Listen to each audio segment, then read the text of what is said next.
Seorang penjaga toilet SPBU kebingungan ketika ditanya Menteri Badan Usaha Milik Negara Erick Thohir soal kenapa toilet umum SPBU tidak gratis. Sebelumnya, video Menteri Badan Usaha Milik Negara Erick Thohir berbicara dengan penjaga toilet di SPBU viral di media sosial. Video tersebut dibagikan pertama di Instagram pribadi Erick Thohir. Dalam video itu, tampak Erick bertanya, "Kenapa nggak gratiskan ini fasilitas umum?" Penjaga toilet kemudian tampak kebingungan sebelum akhirnya menjawab.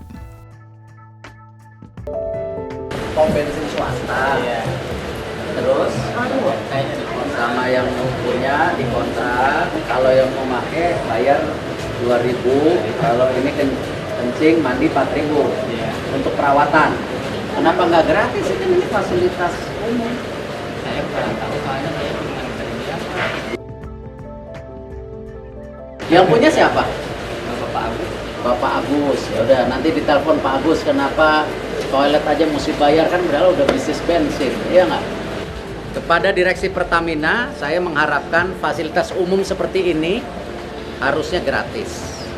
Karena kan sudah dapat dari jualan bensin.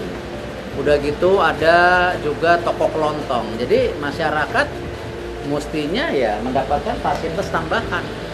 Saya minta Direksi Pertamina harus perbaiki.